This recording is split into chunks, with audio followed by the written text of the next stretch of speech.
What's up, everybody? Hope you're having a good start to your week. This is the Man in the Cage MMA and Combat Sports podcast. This is episode 91, and I am your host, Jeff Brantley. Really excited for today's show. A lot to go over. We came off of a big boxing weekend. We have Devin Haney get a win over Jorge Linares.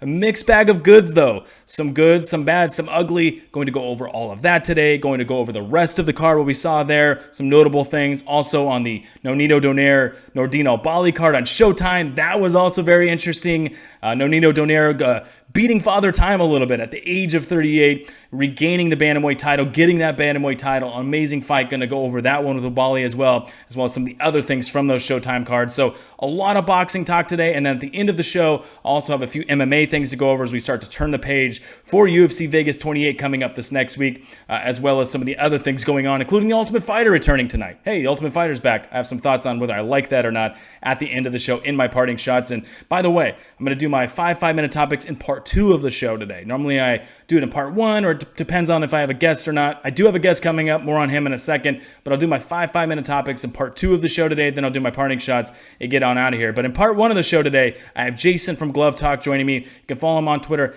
at glove_talk. Same thing on Instagram. Well, similar on Instagram at glove_talk, at glove.talk. He's got a YouTube channel. He's also got a Twitch channel.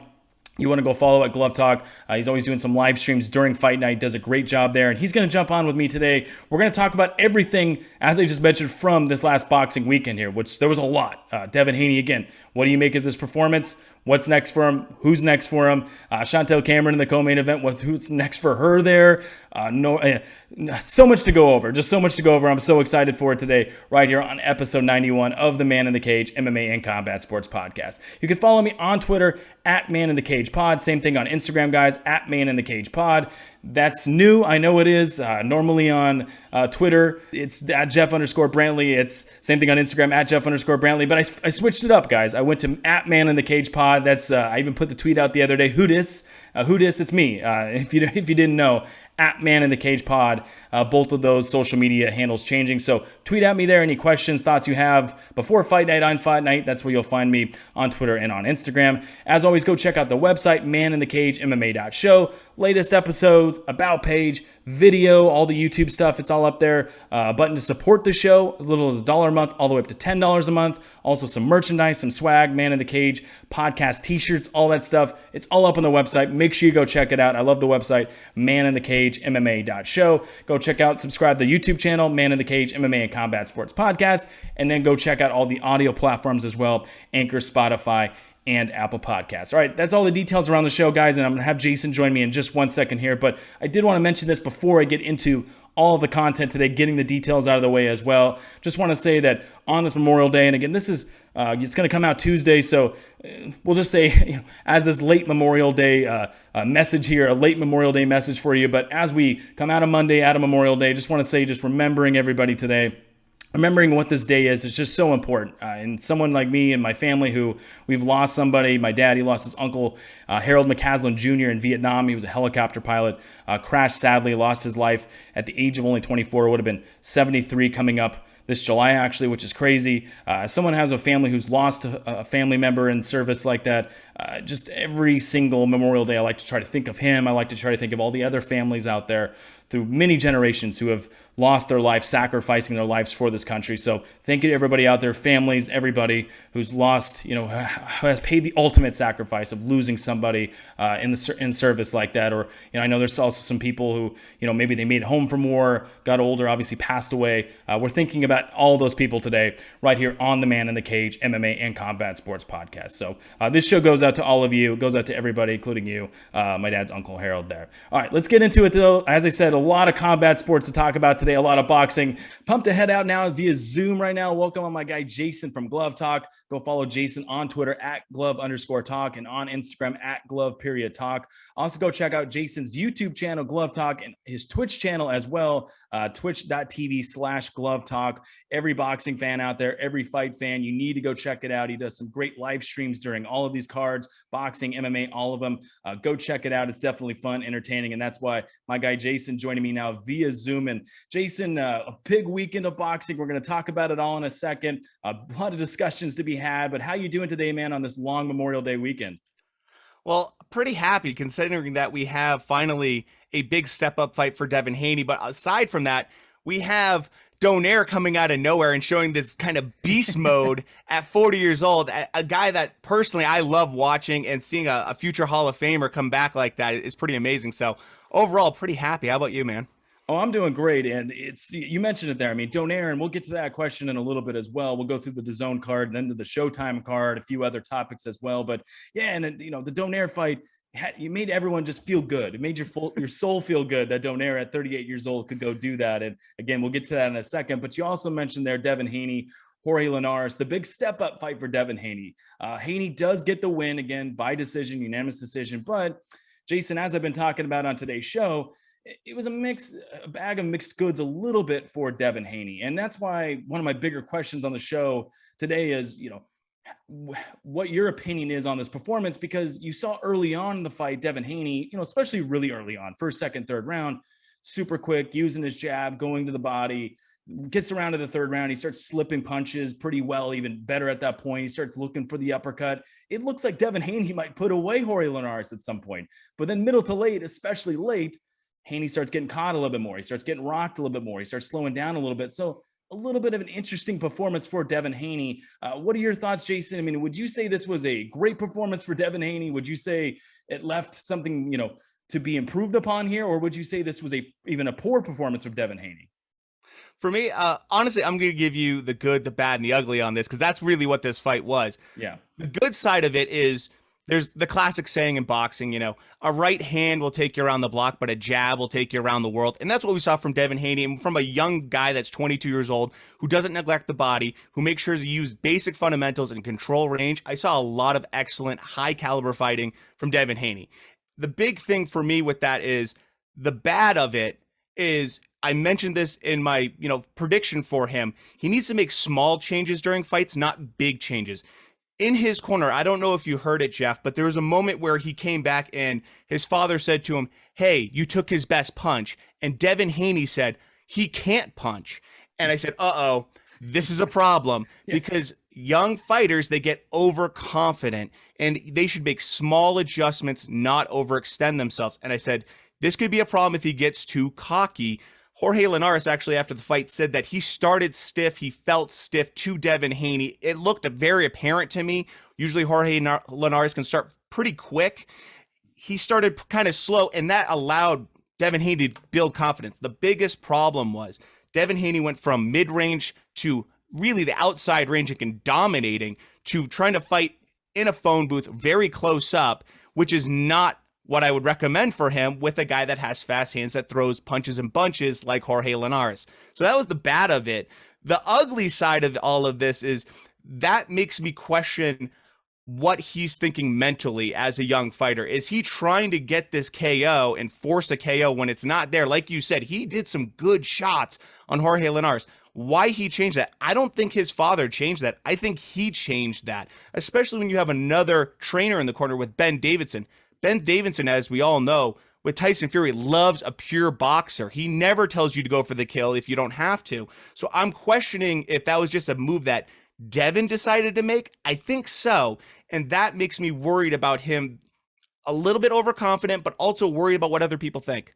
Who cares? You're boxing the ears off of a multi-weight world champion. So that's my kind of take. I think overall, I'd probably give it like a 6.5, maybe out of 10 rating. I think it was a good performance.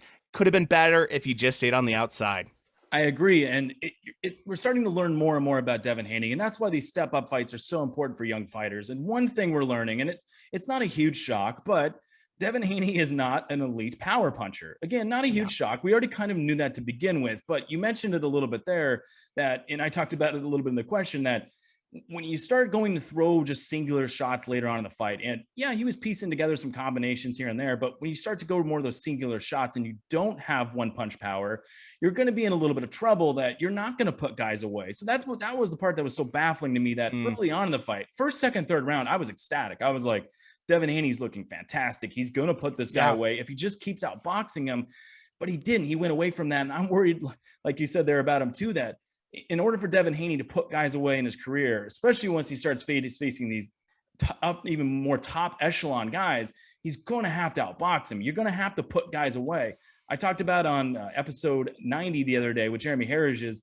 We talked about it that, obviously it was later in his career. He was older. He went up some weight classes. Sometimes the power diminished a little bit because of that.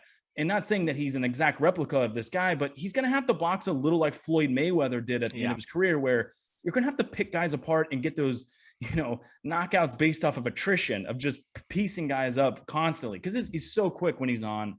He's got such a good jab. He's got so many talents. It's just, it's so frustrating that he doesn't seem to be, and I think it's another word we can use for it, that he's not consistent with everything. Would you agree on that he's not consistent? I'd agree with that for sure. And I think the big thing we have to talk about with Devin Haney is he's a big lightweight. He's 22 and he can make lightweight right now. Mm-hmm. I want to see his power when he goes up to 140. I want to see when he goes up to welterweight, because that's where he's heading. Same thing with Lopez. Now, as Teddy Atlas always says, you're either born with power or you're not. Yeah. That doesn't mean you can't have a solid, powerful jab or a solid, powerful right hand. I mean, people were calling Tyson Fury a pillow fist right after the first fight with Deontay Wilder. He went from 245, he went to 275, and he demoed him. Finding the right weight for you and your power is going to come with time.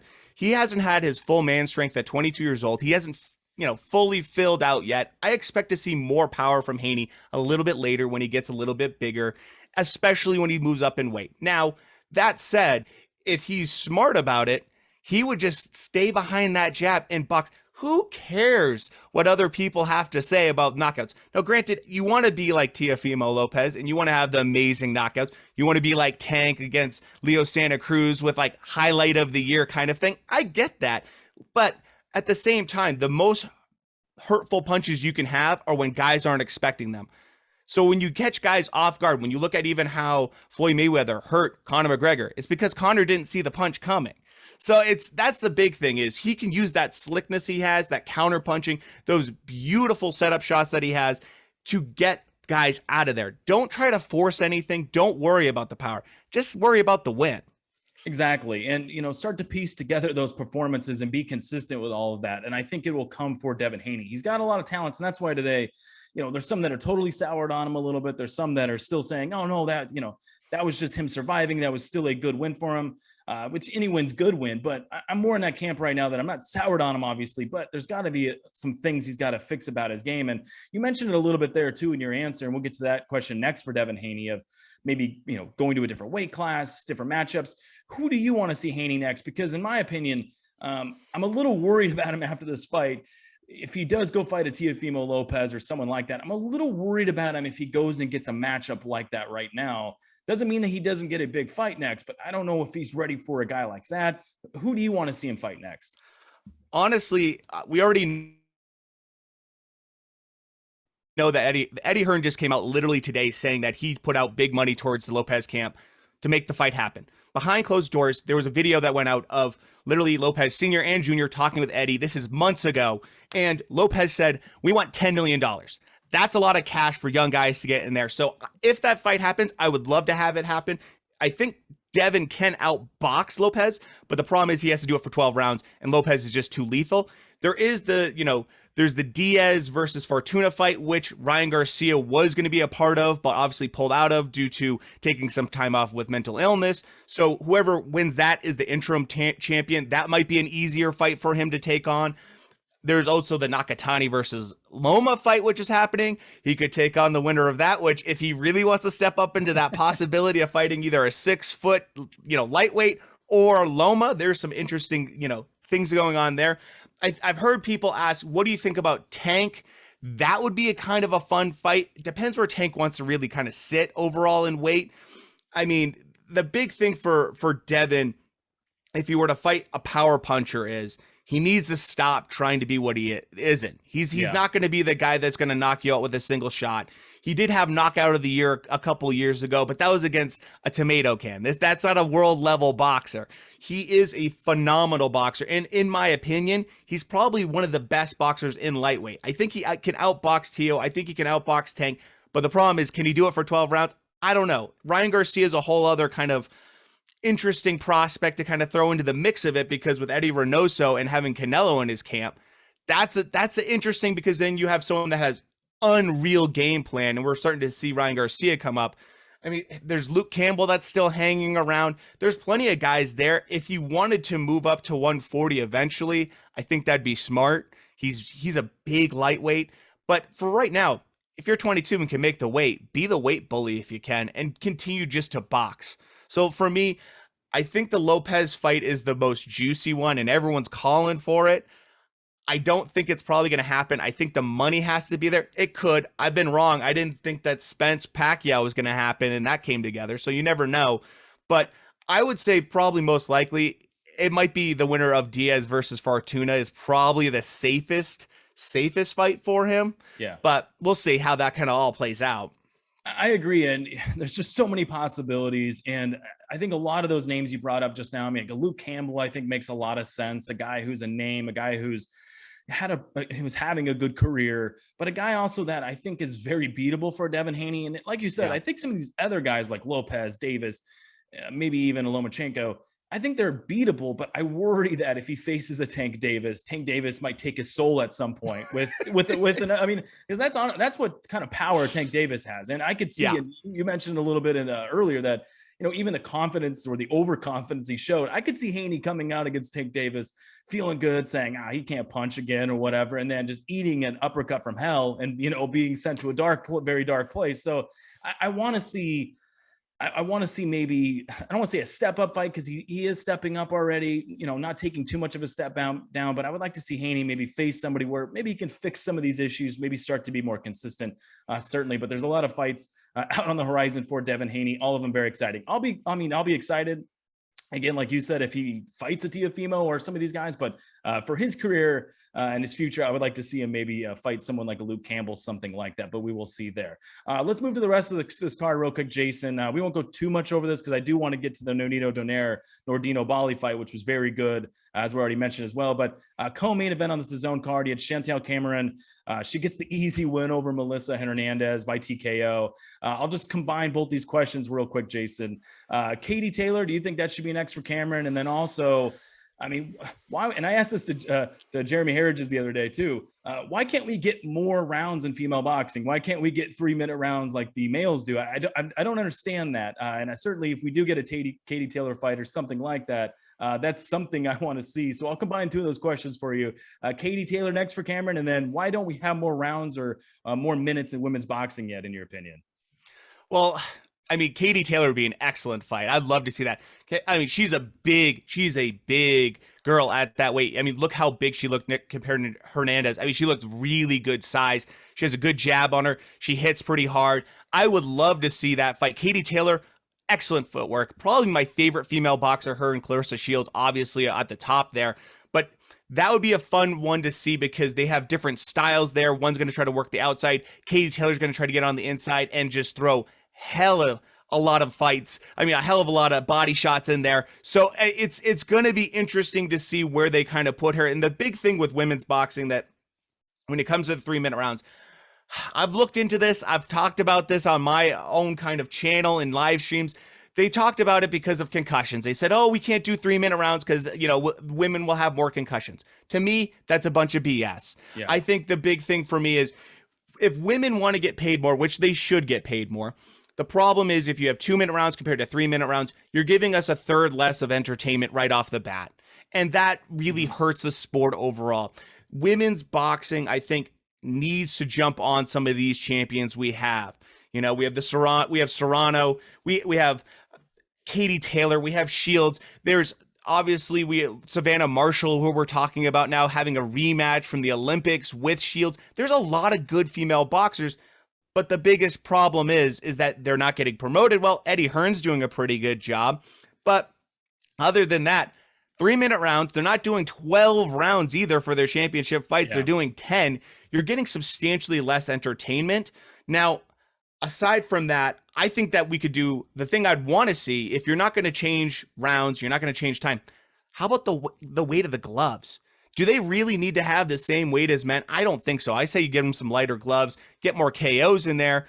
I actually think it's better for some of these girls to get knocked out than get prolonged punishment to the head, which we've seen time and time again leads to worse things when you're just getting hit over and over again and they don't have enough power to knock you out. So in my opinion, that's what I want to see. Lighter gloves to start. Just start there. more rounds, I think, would definitely help, and longer rounds. Look at MMA and how well they've done with promoting their female fighters. Why? Because they have the same amount of time, same amount of rounds as the men. And I mean, go tell anybody about Amanda Nunes fight. It just blows up all over social media because she's an absolute superstar. So that's what I would like to see out of it. And yeah, Katie Taylor fight, sign me up for that one.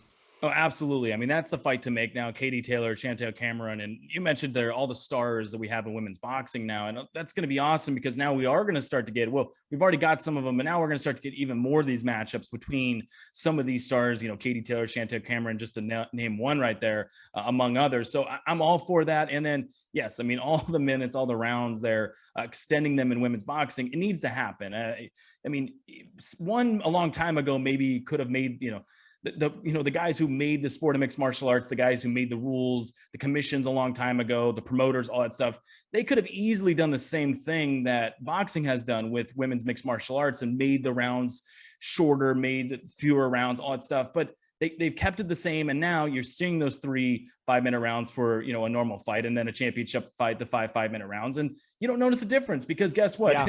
You know, the women athletes, they belong up there and competing just as much as the men do. And they're just as entertaining sometimes, if not more entertaining. So certainly something boxing needs to do with female boxing, their women's boxing, to get those more rounds for championship fights. And then also get more added time, those 3-minute rounds instead of the 2-minute rounds. Absolutely agree there, Jayson. Rest of this card here, one of the more entertaining fights that we did see that I was kind of on the fence with whether it'd be entertaining or not, just because of my affinity for knowing that Shane Mosley Jr. can drop the ball sometimes. But it ended up being a pretty good fight. Shane Mosley Jr., Jason Quigley. Quigley gets the close decision in this one. Mosley, I won't say he disappoints totally again, and maybe I'm being a little harsh there. I mean, he's had an okay career. He's had a good career, but he's just never been able to break through that ceiling. And in this fight, I thought it was actually maybe some of the best boxing or some of the best or the best he's looked in his career so far. Yeah. So you do have that. So again, not totally ripping Shane Mosley, but he still falls short a little bit here. Jason Quigley shows some fight, able to get the win. What were your thoughts on Mosley Quigley here? I mean, what does Mosley need to do moving forward? Were you impressed with him? And then Quigley, I know he has had that bad loss in his career, but he's starting to distance that even more. I mean, what do you think the prospects for Quigley are in the rest of his career here? Well, right off the bat, when I first started watching the fight, I'll be honest with you, I was just kind of like, it's kind of looking a little sloppy. This isn't looking like the best kind of fight. And then it heated way up. It went from kind of like a 2 or a 3 to like an 8 or a 9 very quickly. The biggest thing with Mosley is it's really hard to be a son of a Hall of Fame all-time great. And it's hard to be that guy because people expect you to be who your dad is. They expect to see the same kind of, talent. And there's very few sons. I mean, how many can you name? How many sons have actually lived up to their father? Almost none. So it's a really tough situation to be in. So I think being put on certain cards really high up, a lot of pressure that can happen. Actually, we're seeing that right now with Ricky Hatton's son already with him. He's already first time out. Everyone's getting super excited about him. And then everyone rips him on Twitter. It's like, he's going to have to learn on the job a little bit. With Shane Mosley Jr., I think the big thing for him is, can he change camps? Can he change location? Like what element is he missing? He also looked pretty weight drained. Looking at his face, I mean, he looks like he could maybe go up a little bit in weight. The big thing for him is he's got to change it. He's got to make some major changes. Obviously, if his camp's not working for him, or if he's not feeling 100%, like you said, he's not super consistent there. Is it he's not living the life? Because that's the number one thing we see a lot of times with the kids of, big boxers like that.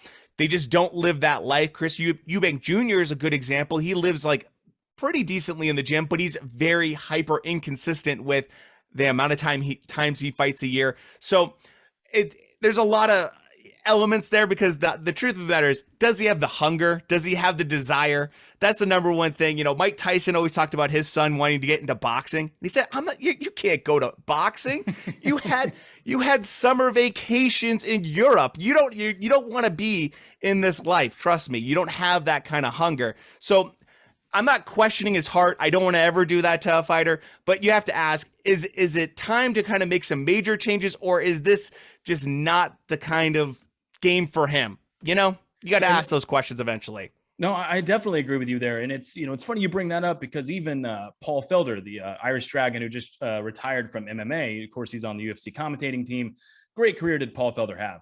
But one of the tips that Paul Felder, he's been coming out with a lot of quotes, a lot of things that he would have changed about his career. And one of the things he said was, I would have told my younger self to live a better life, to live a cleaner life, to get back in the gym. And, and I think he's referring to, and obviously he had a good career, but I think he's referring to maybe early in the career, maybe having one too many beers or drinking beer during training camp, Yeah. I mean, and this is coming from a guy who, listen, I love drinking beer, right? Who am I to tell Shane Mosley Jr. or Paul Felder or anybody they can't drink beer, as I love a great beer on a Saturday night. But, if you're going to be a fighter, you got to do some of these things. And as you mentioned there, maybe that's what Shane Mosley Jr. needs to do moving forward to take his career to the next level. We will see here that he just continues to stay, mediocre, good, but he's got the name, so they're going to continue to throw him on cards. So he'll get paid and he'll get some more opportunities, including fights like this against Jayson Quigley, who Quigley now, as I said, he's separating that loss a little bit more further and further down the line from, his career right now, even though some are really questioning his stamina going into this fight. I know that was a big talking point on the telecast, but still an interesting fight there between Mosley and Quigley. Did you have any other thoughts on that? I heard you kind of stirred around. Do you have any thoughts on that? The big thing also you have to realize is this is at middleweight, if I'm not mistaken. It was, yeah. Middleweight right now is pretty vacant of some big stars other than Charlo and Boo Boo. There's not a huge swath of just killers at 160 like there used to be. Danny Jacobs gone up to 168. Obviously, so has Triple G, so has Canelo. Billy Joe Saunders has gone up there. There used to be just this unbelievable gauntlet of insanely talented 160 fighters. There isn't anymore. So if Shane Mosley Jr. can't get it done at 160, if he goes up to 168, it's a real problem. I don't know. Looking at him, he looked pretty weight trained. He can't really go up anymore. Can he go down? I doubt it. So for me, it's like he's kind of in this no man's land a little bit because although like I said, I think going up probably would be better for his body. I just don't know if he can compete at that level right there. And for Quigley, if he can keep trying to piece together some good names on his record and try to see if you can get in the ring with a guy like Boo Boo. I mean, Boo Boo's not afraid to kind of throw guys that people don't really care about in the ring with him, not to knock him or anything, but it's true. Look at his resume. Yeah. So I think there's a couple guys sitting there for Quigley in particular. A guy I would love to see him go against, Jaime Munguia. That would be an interesting guy to fight. Young kid, great record so far. He's struggled at 160. He's a good name. He's definitely up there in more of the contender realm. There's been talks about him fighting Canelo and Triple G at one point. So he's an interesting name to throw in there because right now, him fighting Selecki, who cares about that fight? No one. So I think that would be an interesting fight for Quigley in particular because Jaime Munguia being young, let's see what happens there. That could have some fireworks for sure. It definitely could. It's some great matchups or some good matchups up ahead for Quigley now after this win over Shane Mosley. That's exactly the win you want in your career. If you are Quigley to, again, keep stepping up and maybe get into the ring with some of these other guys like you just mentioned. So a good win there for Jayson Quigley. And there was the Fuzili Martin J. Ward fight as well on this card. I'm not going to go too much into that as I want to get to the Showtime card with Nonito, Donaire, and Oubaali. But, just did you have any quick thoughts on that one? There was a freak injury for Martin J. Ward there.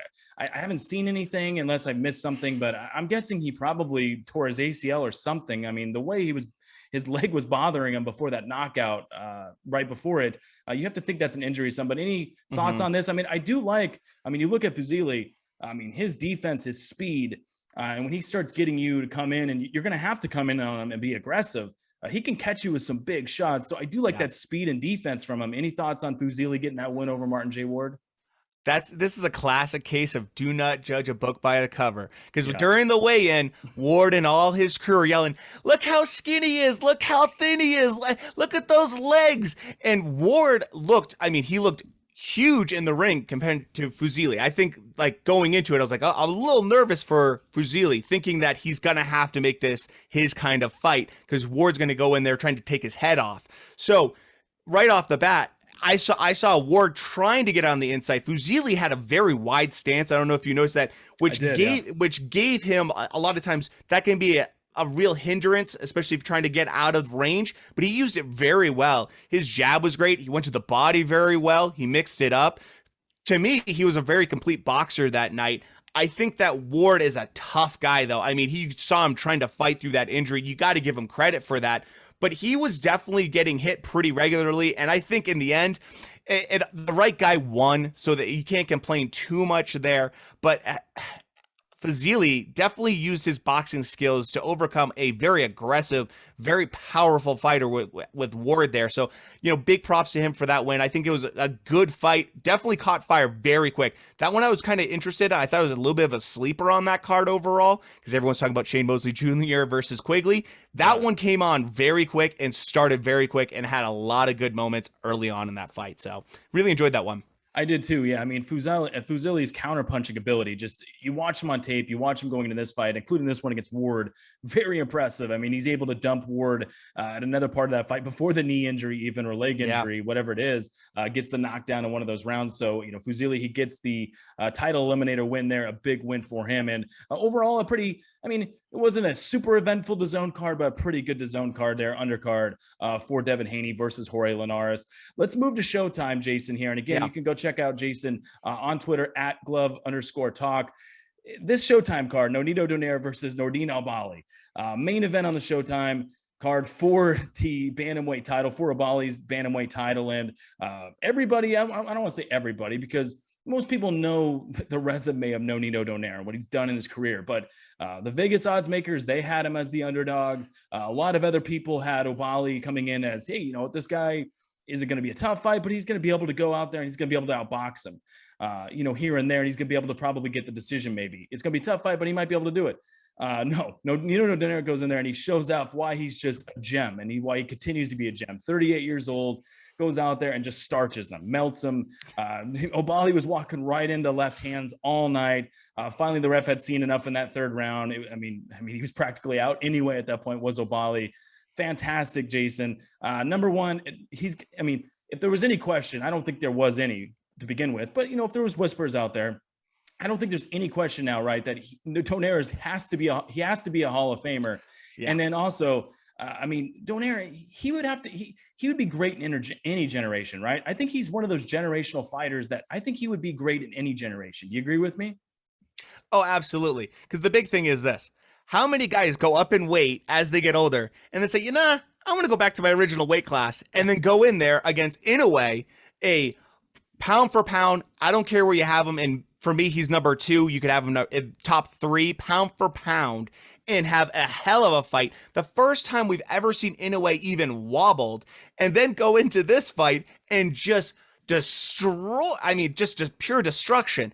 You don't see that. That doesn't happen. Most of the time, as they always say, Father Time is completely undefeated. He always wins. And after some big losses like against Rigondeaux, you thought, I don't know, should he hang up the gloves? Is this really his time? And then when he came back with the Inoue fight, and now this one, it's like it's a different era for him. It's a different level. And that, to me, speaks volumes about who he is as a fighter. But that's also what you see from the greats. We see multiple iterations of them, and they change over time because they can't be the same fighter.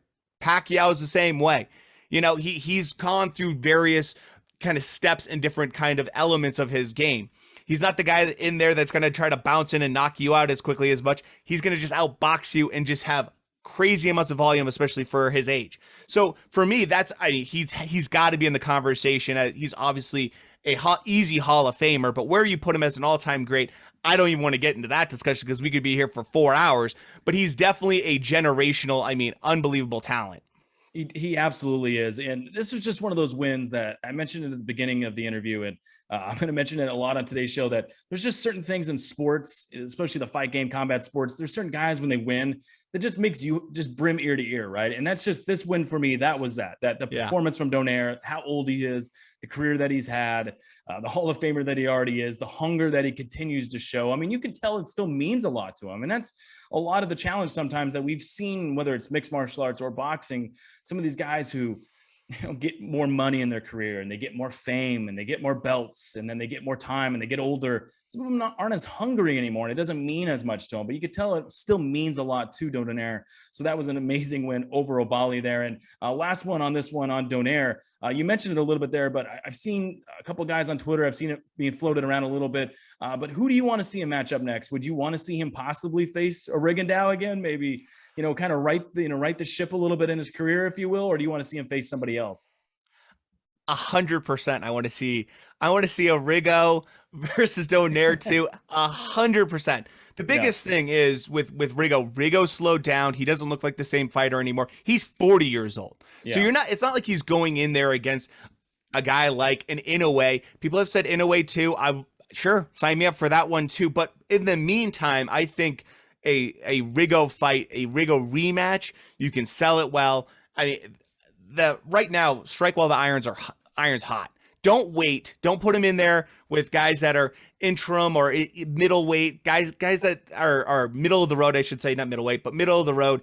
Put him in there with guys that are going to spark a lot of interest in him. And for me, the biggest one, besides Inoue, I would love to see him going against Rigo, because I think you already have anytime you have a revenge kind of storyline, it sells, right? Everyone wants to see someone right that ship, right that wrong, right? So I think that would probably be my number one. Inoue too, that would be fun, but I mean, Inoue is just a bad man right now. He's so dangerous, and I don't know if Donaire wants to do another 12 rounds with him, but that would be a fun one too. Yeah, both of those would be really fun. I mean, Guillermo Rigondeaux would be fabulous to see that fight, see if Donaire can right the ship a little bit there. And then, as you say, Inoue, also a great fight. But Inoue, obviously, younger, he's more in his prime right now. Not say Donaire couldn't hold his own again, because certainly the first fight that they had was interesting. But maybe I'd lean towards the Rigondeaux fight for Donaire right now, that he is 38.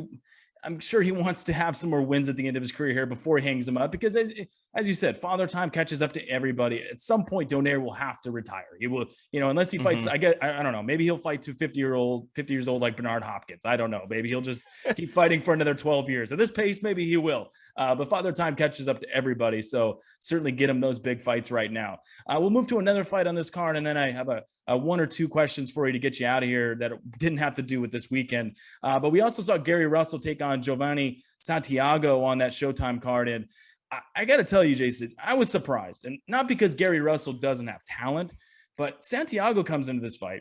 He's undefeated. He looks good. I mean, he looked really good against Adrian Broner, right? This is a guy in Santiago who looks very formidable.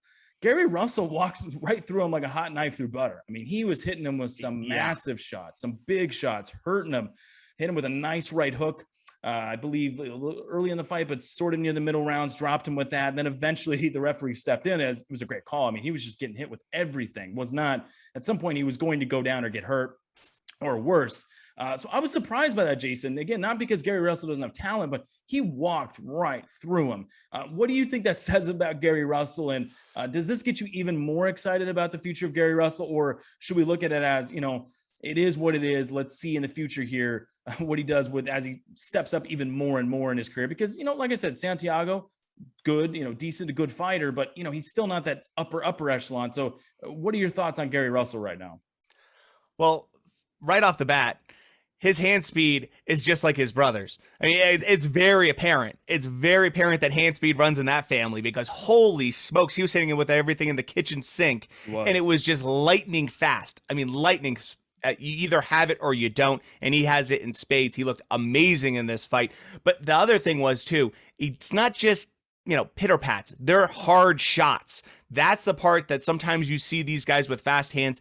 It doesn't always equate to hard punches. He had hard punches, and you could tell Santiago did not want to engage. He was scared to engage at certain points, because every time he did, he was getting hit 3-4 times with these huge shots. So for me, that speaks a lot about who he could be as a fighter at this weight class. 140 right now is about to get an influx of phenomenal fighters from lightweight. So there is a lot of fights there for him. And the other part about it, the biggest question is he going to have a better schedule than his brother? His brother is like a once a fight a year kind of guy.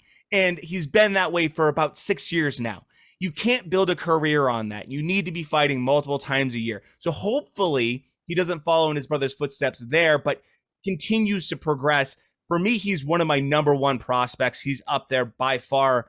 I had Elvis Rodriguez until this loss recently. He was high on my list, but he's certainly someone I want them to keep promoting. I think that he's definitely in the right promotion. He's in the right weight class. Everything about him looks to be very serious moving forward. So for me, the big thing is who can he knock out that's going to be coming up from 135 is a big question, because obviously does he even want to go after, a guy like Ramirez? Does he want to go after, maybe eventually move up and go after even a guy like Maurice Hooker? There's guys that are around that used to fight at 140. Does he eventually get into that welterweight discussion? Because we have Boots there, we have Virgil Ortiz, obviously, but you have all these guys. We have Porter, we have Thurman, we have, Danny Garcia, Mikey Garcia. All these guys are getting up in age. Someone's going to have to take those belts. Manny Pacquiao is 42 years old. Someone's going to have to take these belts. We have Ugas that's sitting around waiting for a big fight. Does he move from 140 eventually to 147? I think if he did that, there's so many fights to be had eventually for him, but there's so many problems when you look at some of the prospects there. If he stays at 140, Josh Taylor's already talking about going up and fighting Crawford. So there could be, if he vacates, there could be belts laying around. So I love the idea of him trying to eventually get one of those belts if Josh Taylor does leave 140 to go up to 147, which he should. He's a huge 140 fighter. And then there's also the blessing of all these guys coming up from lightweight that he could maybe say, you know what, this guy's my guy right here. I think I can beat him. And that could make a name for him as well. I mean, hell, we're even seeing Tank Davis, who's 5'5", dancing at 140 pretty soon. That there's some definite prospects for him to look at and think about going forward. But obviously the number one, Adrian Broner. Adrian Broner's easy pickings, if you ask me. I think everyone agrees that he lost to Santiago. He is very scared to engage. He doesn't let his hands go. And Gary Russell is going to piece him up in no time. And it's going to be a great highlight reel for him because he does let his hands go. And when he does, he lands 4 or 5 punch combinations with power. So I can't wait for that. I hope they make that fight. The only problem is I heard Adrian Broner, AB, is working on his rap album right now and wants $10 million to fight. So you just never know with AB. Yeah, AB does what AB does. And I mean, I would love to see that fight between him and Gary Russell. I don't know if it'll happen, but I would love to see that. And apologize. I said Santiago was undefeated. Obviously, he lost Adrian Broner, but still a 14-1 guy comes into this fight. He's undefeated. Let's be honest. He's undefeated, basically. Yeah. That's what I meant by it, that he should have probably lost that fight. Nonetheless, he loses it. But still, I mean, he's 14-1 going into this last fight. And his only losses against Adrian Broner, who's, say what you will about his career now, and again, AB does what AB does, but Broner's had some great years in his career. He's had some really good years in his career, a good career. So I would love to see that now, Gary Russell versus Adrian Broner. I think that would be a very good fight, and I'm so excited about Gary Russell. That got me. That was one of those performances that just as a fight fan, you have to get excited about this guy because he showed off pretty much everything. The power was impressive, the speed, and he put everything together. I mean, how many times do you see guys, younger fighters, come up with impressive power, impressive speed, and they just kind of go out there and try to wing shots and they don't really know how to box yet, but Gary Russell seems like he has, and obviously he's got his brother, he's got a good training team around him, a good gym to help him with this, but he seems like he knows how to box a little bit too, which is very impressive. So excited about Gary Russell there. That was this weekend. Everything's from the Haney Linares card to the Donaire Oubaali card there, Jayson. But we'll move on to a couple quick questions here, and then I'll get you out of here. Number one, we'll go to Tyson Fury versus Deontay Wilder 3. That fight coming up later this summer. I was severely disappointed that we're not going to get Fury versus Joshua now. It still could happen, even though Eddie Hearn on the broadcast the other night said basically, don't count on it at this point, even though I think it'll still probably happen. But no, I think it'll happen still. But that's what I wanted to see, though, was Fury versus Joshua. Now we get Fury versus Wilder 3. I'm not going to complain about it. I still like Deontay Wilder. I think there's still going to be a spectacle. There's still a lot of interest here.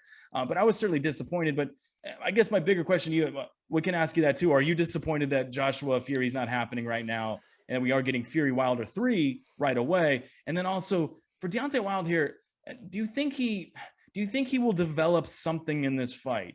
we're starting to see some of the pictures of him in his camp getting ready. Do you think he's going to develop something to throw off Fury or do something different in this fight? Because in my opinion, I think he has to do something different. The Deontay Wilder we've seen in his career, the power in your back pocket is always the thing that can change a fight. And I'm not saying he couldn't still land, a shot out of nowhere, flash knockout, or still get a knockout. I'm not saying that. But I think in order to have a real shot at winning this fight, he's got to develop something. Do you think he's going to develop something for this fight? And were you disappointed not to see the Fury versus Joshua fight coming up before Fury versus Wilder 3 here? Oh boy, was it a sad week for British boxing fans when AJ Fury didn't happen. I felt so bad for those guys. And look, I get it. It is the biggest fight in British boxing history if that went down. It did soften the fall a little bit that we're looking at having Usyk versus AJ, and then we're looking at, Wilder Fury 3. So you're having two guys that are going to get in the ring on both of these that are in the top 10, easy top 10 guys that it does soften the blow a little bit when you're getting some good quality heavyweight fights. It's not like either AJ or Fury's fighting someone that's outside the top 10. You're talking about some really quality fights overall, but still, yeah, you have to be a little bit disappointed. You definitely have to be disappointed. I'm sure there's plenty of people that had basically booked their plane ticket to the Middle East waiting for that fight, and yeah, it just fell through. The big thing for me with Wilder is he's too old to change. He's not going to change. It's true. He had a moment there that for me, I did a whole video on, and it was all about the fact that Floyd Mayweather reached out to him and said, hey, I'd love to come into your camp and just talk with you and work with you for a little bit. And all I said about Deontay Wilder is he doesn't have to change a lot because he can't change a lot at this age. He's not going to turn into some amazing boxer. He just needs to change a couple percentage points, right? He just needs to work a little bit better. He just needs to go to the body a little bit more. Because the truth of the matter is, the beauty of Wilder going into this fight compared to Fury needs to be razor sharp. Now, obviously, the second fight, he bulldozed him. But for me, that fight, when looking back on it and seeing the dent on his temple, the big thing there was Fury landed a monster shot right there on the temple and his equilibrium was gone. So there you go. That's why I think Wilder it's not the suit. It's not the water bottle. That's the reason I think his legs were completely gone, is that he got hit right in the temple, which we saw with AJ versus Ruiz. That's the big thing. If you get hit in the temple as a heavyweight, your legs can go like that. So for Fury versus Wilder, Fury's got to be razor sharp still, because people don't realize in the first fight, yes, there was obvious knockdowns, but in the second fight, as soon as the fight was done, Fury went over to Wilder and gave him a big hug and said, you hit me with a big shot in the first round and buzzed me. So it's not like it can't happen. And considering that one's the puncher, one's the boxer, the thing with Fury is he's got to be razor sharp, and he's starting camp right now. He hasn't been fighting since their last fight, and that favors a puncher compared to a boxer. That said, it's such a hard thing to call whenever you're watching Deontay Wilder. You're looking at a man that needs less than 2 seconds and just one punch to put your lights out. So it's always going to be a interesting fight with him in this. But I think obviously everyone's going to lean towards Fury. But don't count out the fact that Wilder might spoil the party somehow. It could happen. It absolutely could happen. It almost happened in the first fight. And in the second fight, he did land some good shots. But I think the big thing for Wilder is he needs to go in with a complete game plan. He didn't the second fight. The second fight was, I think he's just going to run around and he's just going to try to outbox me. He didn't. Fury brought the fight to Wilder, which Wilder was totally not ready for. The biggest problem with Wilder is I think that he is what he is. He's a one-trick pony. He has a really, really, really good one trick. He's got Thor's hammer for his right hand. But still, I don't think you're going to change him overall. With AJ going forward, they're already talking about him dropping the belt so he doesn't have to fight Usyk, because they're talking about having either a Ruiz trilogy or they're talking about a rematch with White. I'm not interested in either one of those. I think that Usyk isn't that dangerous for AJ, so I want to see that. I do expect to see Fury versus AJ later this year. That's why Bob Arum and Frank Warren want to get this Wilder fight out of the way. So that's my take on all of it. Yeah, I agree with you there. And Wilder is kind of what he is at this point. And I mean, and again, he's got the power, and, he's learned how to box, and he's been in there with some killer names. And the first fight, he knocks Fury down. So I'm not trying to rip him here, but he's a former football player who Yeah. was very strong, very powerful, and stepped into the ring, learned some fundamentals that have carried him to this point. But now that he's facing the other two elite, well, eventually maybe Anthony Joshua here, the other elite guys, I know he's faced some other big time guys, but still, the three horsemen, if you will, Fury, Joshua Wilder here. Now that he's up there facing these guys, sometimes your athleticism, your power doesn't carry you as much as it did when you were even facing some of these other guys where you could just bring out that back pocket power sometimes. He still could here against Fury, but I just hope he, like you said, maybe develop maybe a couple more fundamentals here and there, just a little bit more body work, a little bit better of a game plan this time around. Obviously can't really game plan for get hit in the temple and get knocked out, but I just want to see some of those few different things for Deontay Wilder in this fight against Tyson Fury, if he's able to be successful and spoil the party. That's where the interest is going into this fight. And by the way, Jayson, and maybe next time we record a podcast, maybe you and I, we can both wear whatever Deontay Wilder, the suit he was wearing going into that fight.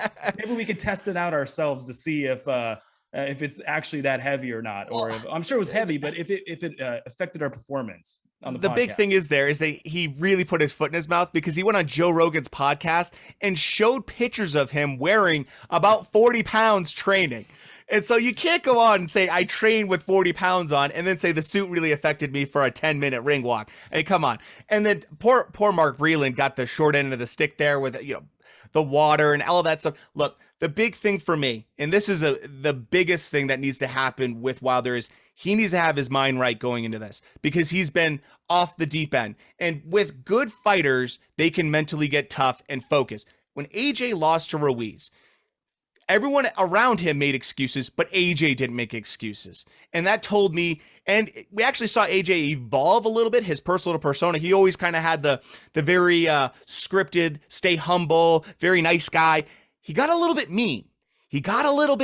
And that's what I want to see from a fighter, to overcome, say, hey, I lost, but I'm going to come in there and I'm going to do big things. Now, Wilder just said he's going to try to decapitate Fury. Obviously, you're going to have the Bronze Bomber speaking like the Bronze Bomber, but mentally, he needs to be focused and not trying to just land that big hand. The thing I would want to see from him is go to the body. I mean, Otto Wallin, who's certainly no puncher, did great things by going to the body and working Fury to the body, and then obviously opening up the cut on the right side of his face, which was a nasty cut. So there's some scar tissue there also. Fury obviously is going to do what he does. He's probably going to come in there with some great game plans, but he's not indestructible. He has flaws. We've seen him kind of rise up and then kind of come down to earth a little bit with depending on who he's fighting, like the Otto Wallin fight. So for Wilder, he needs to have his mind right. If he's not, and he goes in there and he tries to get wild and his footwork goes all over the place like it does those dances when he's throwing huge bombs all over the place, he's gonna get knocked out again. So that's the thing with him. He just needs to be a little bit better. He needs to stay calm, and he needs to make sure to try to do a little bit more boxing. He was actually doing okay in the first fight by doing some jabs to the body. Just do some simple stuff. Like I always say, do little things before you do big changes. That usually will, in the end, lead to the best success. It will, and we will see later this summer, Deontay Wilder versus Tyson Fury 3 should be a great trilogy fight here to see who, if Wilder can spoil the party, or if Tyson Fury has a date with destiny, if you will, with Anthony Joshua later this year. What will be the biggest, well, one of the biggest fights we've had in the heavyweight division in a long time, and certainly one of the biggest fights we've had in the UK and England for a long time, if that's able to be made, Tyson Fury and Anthony Joshua. He is Jayson from Glove Talk. One more Jayson for you, Jayson. We have Floyd Mayweather taking on Logan Paul this weekend. It should be a fun spectacle. It should have its moments. I actually don't think this card, well, we lost the Budo Jack fight was going to be, I thought, actually a pretty interesting one. I think that's criminal. When I read that news, I about cried. I wanted to see that rematch so bad. I did too. So, even without that, I think there's some other spots that are actually legitimate spots on this card. So I'm not going to rip it totally. I think it's a pretty decent boxing card, but nonetheless, even if you're not there for that, you're going to get the spectacle of Floyd Mayweather versus Logan Paul. Today, Jake Paul, his brother, is going to fight Tyron Woodley, reportedly now. That fight being made. So the Paul brothers continue to tantalize the combat sports world here, continue to get into these big-time fights. This one against Floyd Mayweather. And I asked Jeremy this the other day, Jeremy Harris, Jayson, this exact question. I'll ask you the same one here. It's a very simple one, but Does Logan Paul have any chance against Floyd Mayweather here? I know it's an exhibition bout, but does he have any chance? I guess outside of Floyd tripping to the ring or walking out yeah. with Deontay Wilder's suit on.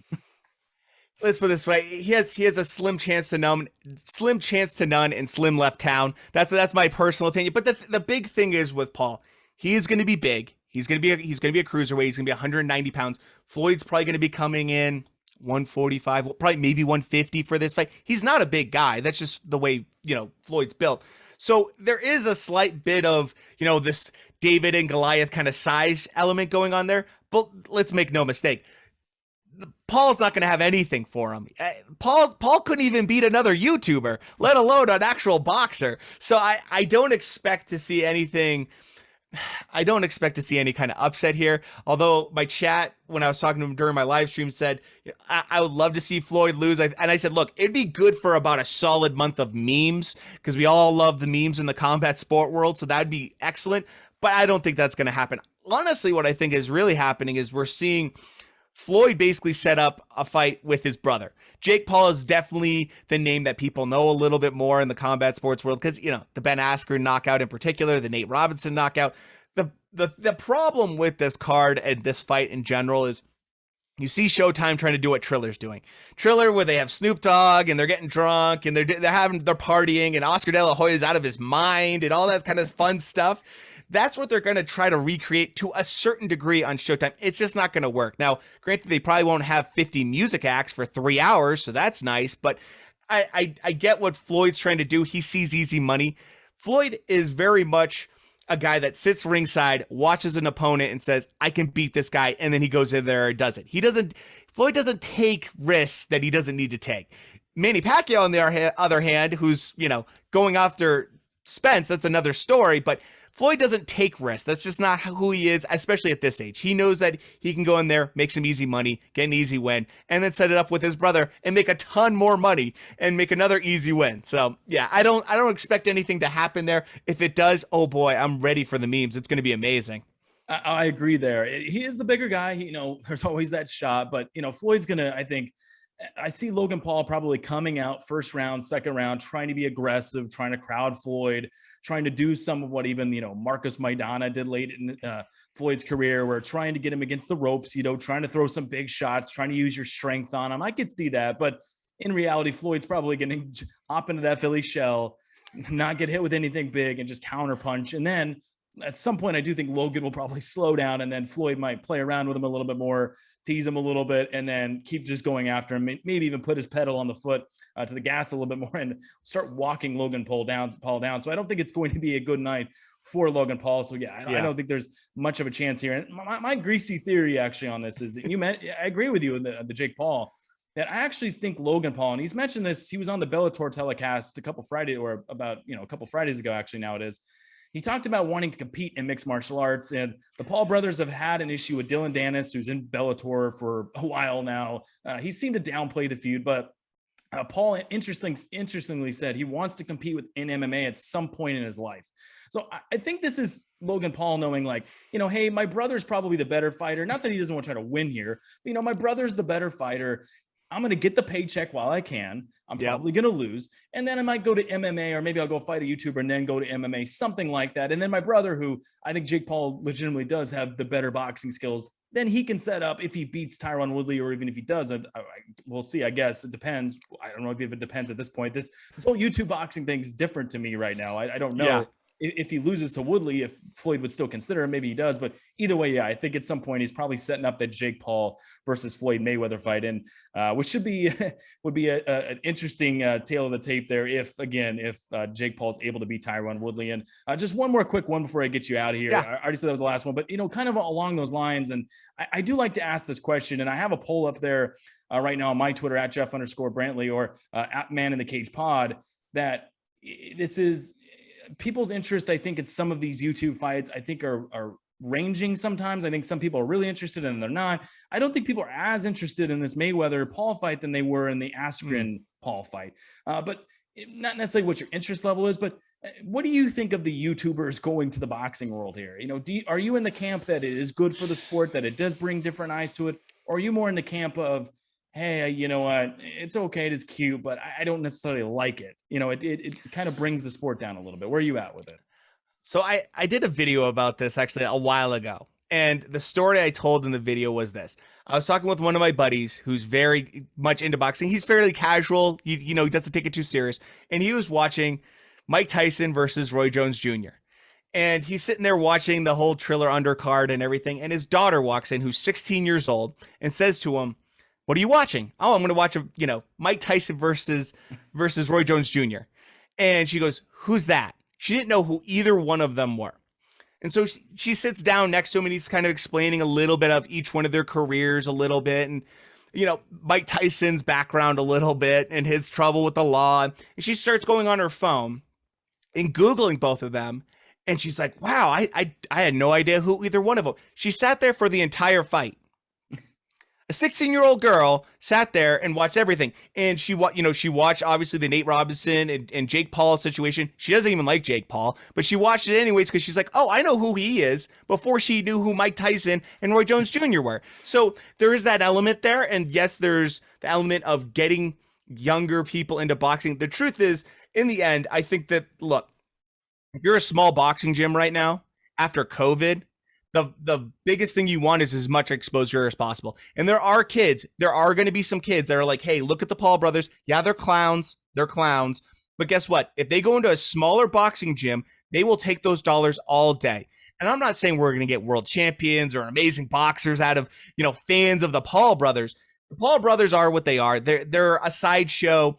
They're world-class trash talkers. I'll give them that. They know how to meme and they know how to get people going and watching fights. So there's that element. I think that it is good. Exposure is always good. And the biggest problem boxing has right now is, in the US especially, the combat sports world are seeing constantly amazing fights in UFC. It's the best versus the best. It's very simple. You got about eight weight classes total, one belt, one champion. Really simple. Boxing isn't that way. You have over 20 weight classes. You have 6 belts. There's a lot of politics. There's so many promoters. It becomes really, really hard to get into boxing for a lot of people. I see people all the time ask me questions about why this fight and that fight can't be made. Why can't we get Spence versus Crawford? Like all these fights that should happen that don't.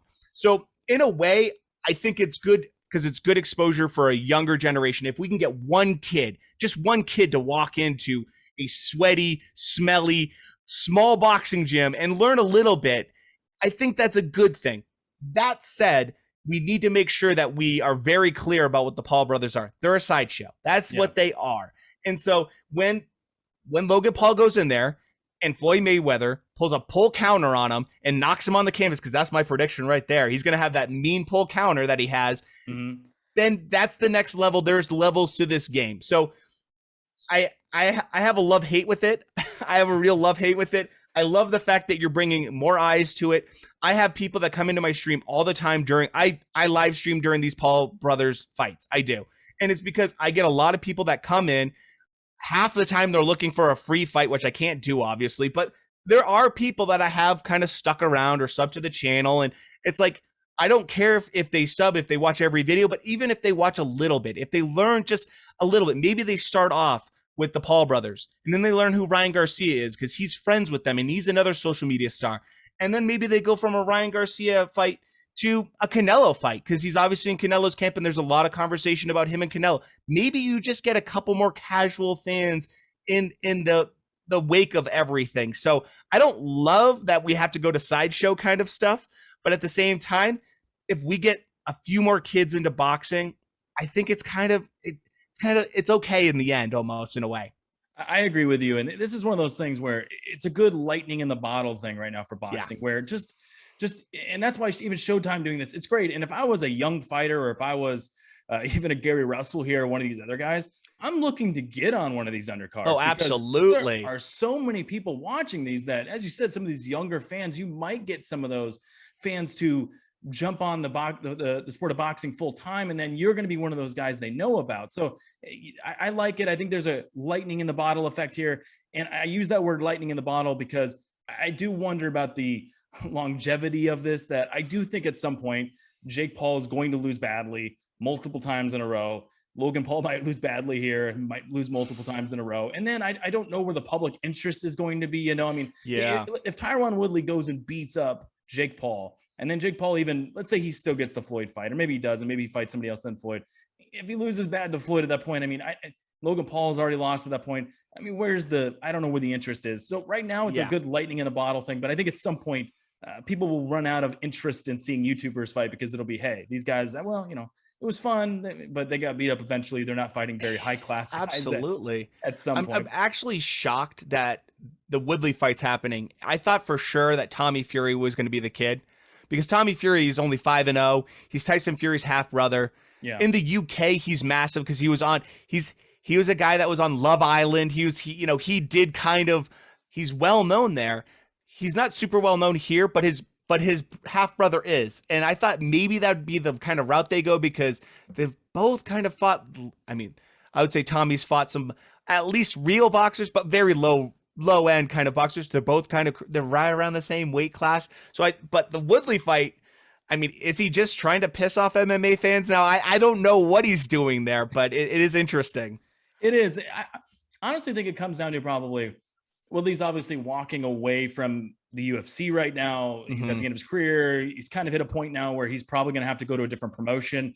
So this is a great move for Woodley that he can go to, let's say, win or lose here, he can still go to Bellator. He could still go to another MMA promotion or go bare knuckle box or go retire. So that's always an option, but he gets paid here. And this is a big spot for him. Yeah. And I think that's why too, I do think that's why Jake Paul and them decided to go with Woodley because I did think the Fury brother there, I did think that would be an interesting fight. And I did think that might be where they would go. But I think at the end of the day, it comes down to Woodley, the fact that he was in the UFC, the fact that he was in MMA, maybe boosts him up. He is a little bit bigger of a name. That's probably why they ended up going with him. But should be an interesting one down the line, as that was just announced again today. Tyron Woodley versus Jake Paul. A lot of things coming up, Jayson. A lot of great things coming up in boxing, and I'll be sure to have you on again sometime soon, man. He is Jayson from Glove Talk. Go follow Jayson on Twitter at @glove_talk and on Instagram at @glove_talk. Also go check out Jayson's YouTube channel. We've already mentioned it. He's mentioned it a little bit. Glove Talk, and his Twitch channel. That's twitch.tv/Glove Talk. Look him up on Twitch, Glove Talk. Every live stream that he does during all of these cards are very interesting.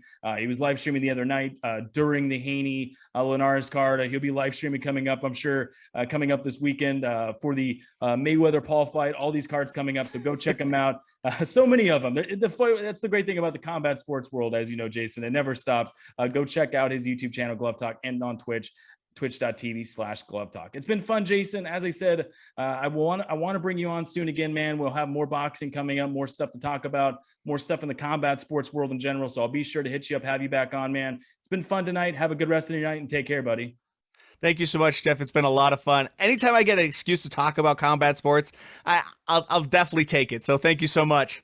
Great segment there. Great interview. Again, go check him out on Twitter at @glove_talk and on Instagram at @glove_talk. All right, let's move into the next part of our show today, the next phase of our show, part 2 of the program, going through our 5-minute topics as we normally do right here on the Man in the Cage MMA and Combat Sports podcast on a Monday. And things did change a little bit, though. And I mentioned it at the start of the show that we did have a bit of breaking news right before I went on the air here, right before I started recording episode 91. Again, you're listening to this on a Tuesday or a Wednesday or watching it on a Tuesday or Wednesday. I'm recording it Monday night. So right before I went on here, we had some breaking news, and that's why topic number 1 of my 5-minute topics today is going to change a little bit. It is going to be Tyron Woodley now versus Jake Paul. My thoughts on that, as that has been made official now. Those two are going to fight in a sanctioned boxing match, probably, I'm guessing, it's on Showtime now, as Jake Paul working out a deal with Showtime Boxing, Showtime Sports. So they're going to fight on Showtime foreseeably in the future here. They're also going to have a face-off coming up.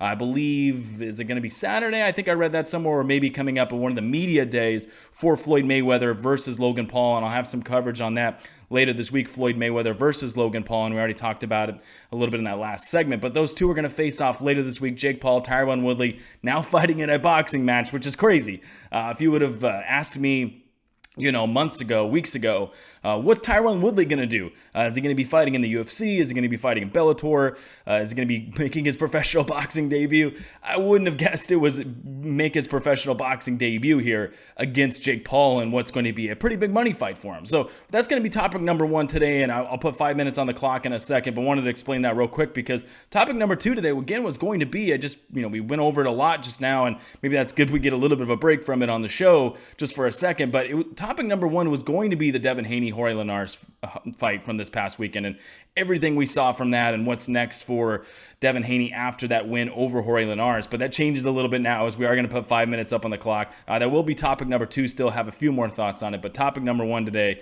as I throw 5 more minutes back up on the clock here, is going to be about this Tyron Woodley and Jake Paul fight. And I tweeted some of these out already, so nothing maybe too new to you out there. And I wanted to get them out there, instant reaction right away. But, go check it out on Twitter at Jeff_Brantley. But initial reactions to this, I love this fight for both men. I think this is a great fight for both guys, actually. Tyron Woodley especially, because I just talked about it even a little bit there. Woodley, his UFC career stalling out at the end there. His UFC career not being what it was early in his career. He wasn't that welterweight champion anymore. It's very clear. I mean, Gilbert Burns beats him. Usman just wiped him, pillar to post in their fight.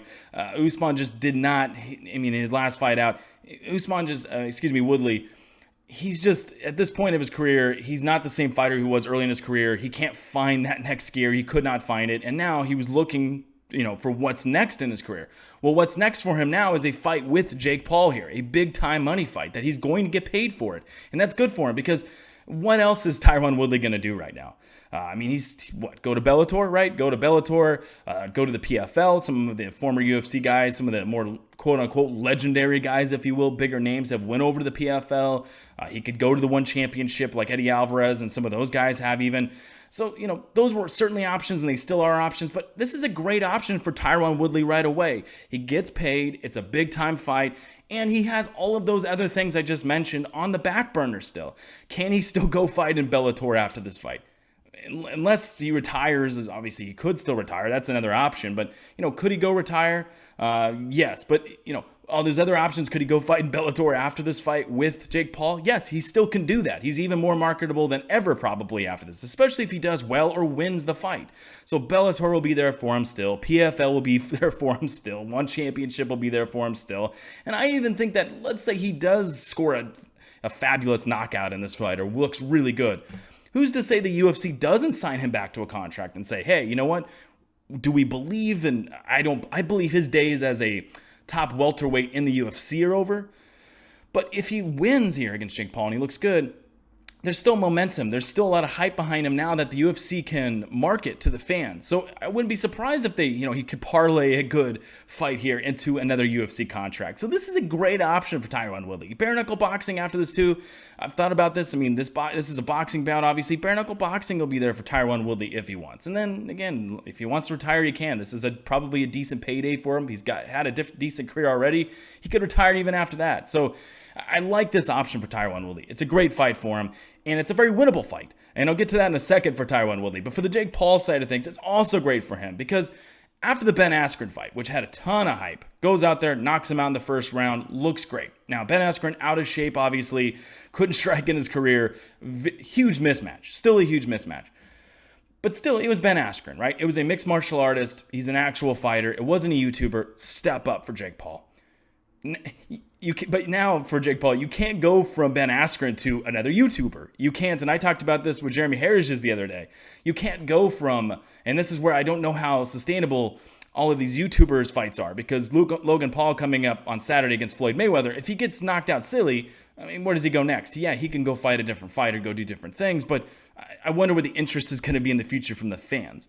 But for right now, for Jake Paul, he's riding this momentum, and he's doing it actually better than Logan is. I think he's getting those step-ups he needs, and this is one of them, that he goes from Ben Askren. He couldn't go back down in competition. He had to get another step-up.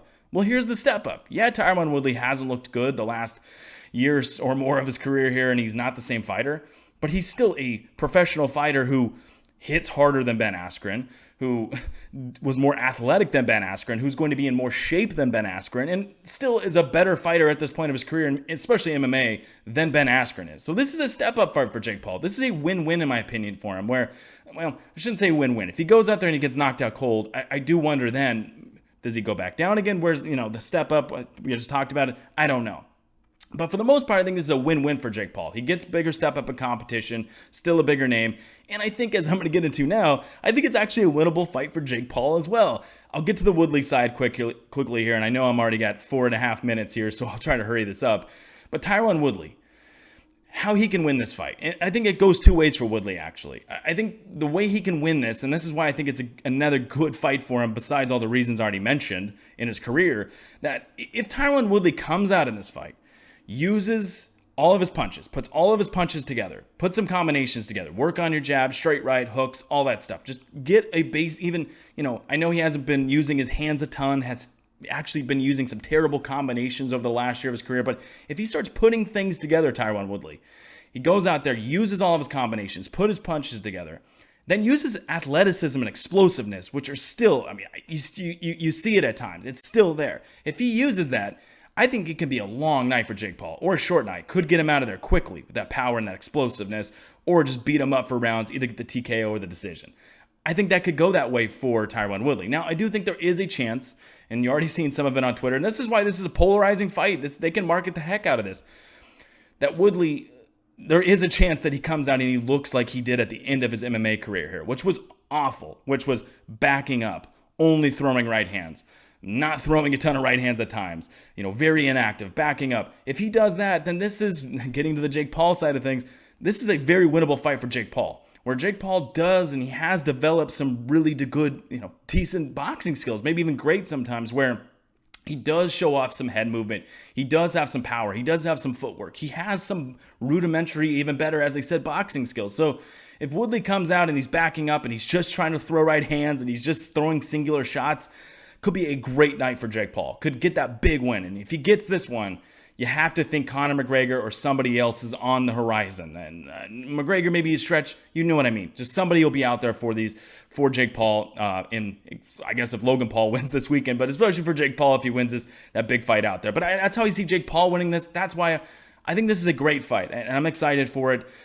Even though I'm going to talk about it all week with the Floyd Mayweather. And, I'll stop the clock here so I can get to my next topic. But and do topic number 2, but I'm going to talk about this more all week, that Floyd Mayweather, Logan Paul, again, I talked about Jeremy Harris's, the YouTuber guys, fighting and boxing. Is it good or bad? I like it. I think it's exciting. I think it brings names to it. I think it brings attention to it, brings eyeballs to the sport that weren't maybe there to begin with. And then you get matchups like this where I do think it is an interesting fight. And I do respect a lot of what Jake Paul has been able to do boxing-wise. So it's an interesting fight. I'm excited for it. And it's exciting they announced it today. Perfect timing. Now they can market the hell out of it, especially coming up later this week before Logan Paul and Floyd Mayweather. All right, that's topic number 1 today. We'll put 5 more minutes back up on the clock. And one of these I'll cut short because I went about a minute over. But topic number 2, Devin Haney getting a win over Jorge Linares to retain his WBC lightweight title. A tale of many tales here for Devin Haney, as it was a mixed bag of goods. That's what I want to call it today. And a lot of people have different opinions on this. And this is why this is another fun topic coming off of this weekend, where a lot of people saw what Devin Haney did in his decision win over Jorge Linares as a great win. Some saw it as a good win. Some saw it as, this guy's really been exposed. It's a poor win. So which one is it? Again, we can dissect it here. Early in the fight, Devin Haney, especially first round, he's moving pretty well. He's using his jab like he normally is. He's going to the body. He's making an effort to do that early on in the fight, which is good. Very good. Round 2, same thing.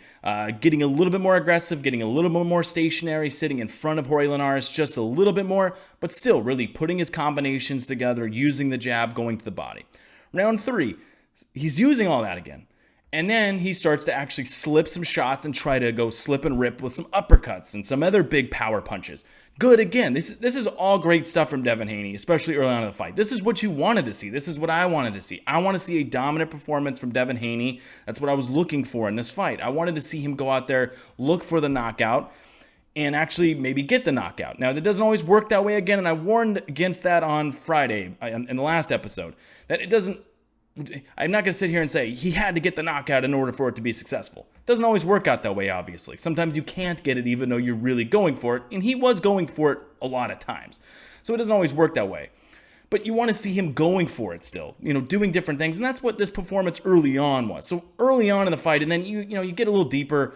Rounds 5, okay, same type of thing. Round 6, I believe that was around where Jorge Linares actually started landing a few more good shots on Devin Haney. That's when things started getting a little interesting. Middle of the fight, Haney starts slowing down even a little bit more. He's still doing some good work, but at that point he started resorting to throwing more singular shots, looking just for the home run shot and not setting anything up, because that's what he was doing early on in the fight. Jab, jab, to the body, jab, jab to the body, throw a right hand. Then then he gets into trying to slip and rip with the uppercut. Great. But then he kind of got into this mode of just trying to look for the big shot and not really trying to measure himself and box his way or just outbox somebody and put them away by attrition, which Devin Haney, it's starting to look like, by the way, he's going to have to do that. And I'll get to part of what the second half of the fight, what that part of that is for Devin Haney here, that middle of the fight again. He starts to slow down a little bit, singular shots. And then especially late in the fight there. Later on, especially those last 3 rounds, he starts getting hurt, starts getting tagged. He's wobbling. He's just grabbing on to Jorge Linares. He's just trying to make it to the bell. He's not even throwing any punches at that point. It's a good thing he's up on the scorecards. Otherwise, for his sake, not for Jorge Linares, but for his sake, otherwise he wouldn't win the fight, especially those last 3 rounds. Could have been very critical. So, tale of, just a mixed bag of goods for Devin Haney, that you saw some great things, you saw some good things, and you saw some really bad things. So, I'll put my vote out there now for, and I asked this earlier, if there's 2 crowds right now, two segments of the boxing crowd, or 2 segments of the boxing fans right now, and media a little bit, that are asking, do you look at this now and say, all right, he has survived that, he showed that he can battle through adversity, that's a good thing, or do you look at it and say, all right, he's a bit of a fraud, maybe again that's a little harsh, but he's a bit of a fraud, and we learned a lot about him, we have to be a little worried about him in the future. I'm going to go, and I'm not going to say I'm in the middle on this one, because I'm actually on one side. Sometimes I say, hey, and I've talked about this on the show, I think sometimes we too black and white with things, that it's either one way or the other. Sometimes I do think it's in the middle, but I'm actually on one side on this one, but I'm not totally on that side, and I'll just hear me out for a second. I'm on the side of, I do think we learned a lot about Devin Haney, and I'm worried about him. Now, I'm not totally on that side that I think he's a fraud. I think he shows a lot of skills off still, and he showed that in the first round of this fight against Jorge Linares. So I'm not going to say he's totally a fraud, and I certainly think he can rebound from a lot of what we saw in this Jorge Linares fight. And that's why it's all about adjustments in life and in fighting and sports. For Devin Haney now, he's got to learn from these things and get better, or he's going to get worse and he's going to get knocked out, or something bad's going to happen. But I'm definitely worried about him right now, because the things of the second half of the fight and the things we even saw in the middle rounds when he abandoned some of that boxing, that's very, very, very, very concerning to me. That when he starts facing, and that's what everybody's calling for now, these top fights, and that'll be topic number 3 coming up in a second here, what's next for Devin Haney. You get a little worried, when he starts facing the Teofimo Lopez's, when he starts facing Vasily Lomachenko, when he starts facing all these guys, Gervonta Davis at some point, these are going to be major issues that creep up.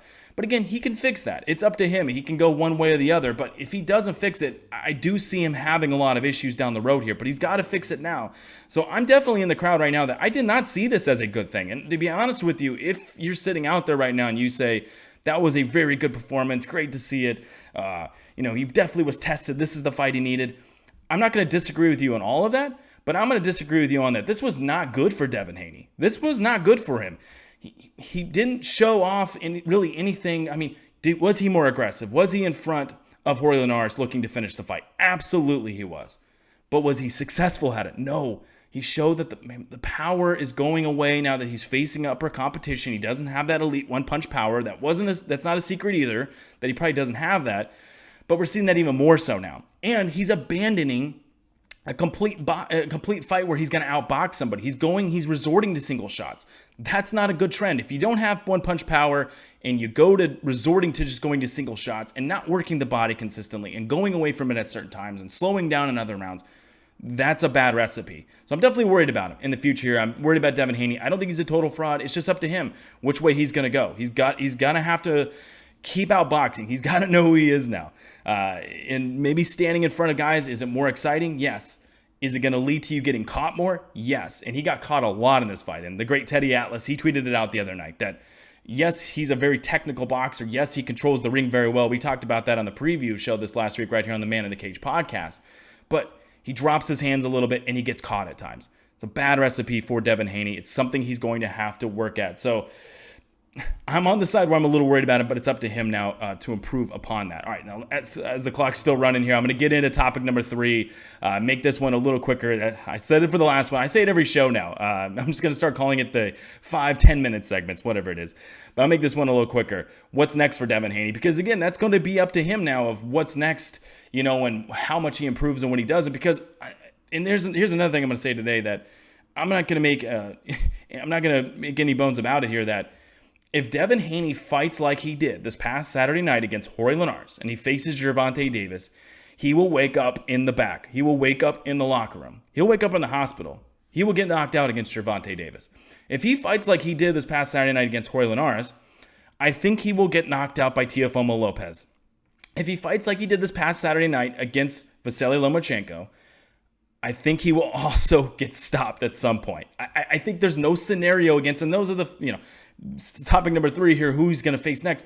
That's who he's calling out. That's who he wants to face next. At least on the surface, that's what most fans want, and I want to see it. But those are all terrible fights for him right now. If I was him, and this is such an unpopular take, I know, because most fans right now are saying, go take the fight, right? You have to go take these fights. I want to see him go take it, but I'm afraid if he does take these, he's going to take major steps back, and he's not going to learn, especially if he can't bounce back from adversity. This is up to him again. He can get better. I'm not saying it's, signed, sealed, and delivered that he's going to get knocked out and that he's not going to improve. He could go out there. He could start out boxing guys. He could go start putting more shots together, be more consistent that way, because consistency is another word we can use for his performance this past Saturday night that was just inconsistent, and that's what some of his performances have been, is inconsistent. If he starts putting that consistency together, getting better, all those things, then yeah, and again, it's not signed, sealed, delivered. I think he could, but right now I'm worried about it, that if he doesn't, he's going to take major steps back and he's going to lose. And maybe early in fights he'll look good, because he looked really good in this fight early on against Linares. But later on in a fight against those guys, or even early on in the fight against some of these guys, he makes mistakes, he gets caught, he's going to get knocked out. He's going to lose the fight. So if I was him, again, unpopular take, I wouldn't take any of these fights right now. I would look to go do something else. I would go look to take another opponent. Am I saying to take a huge step down? No. Keep building.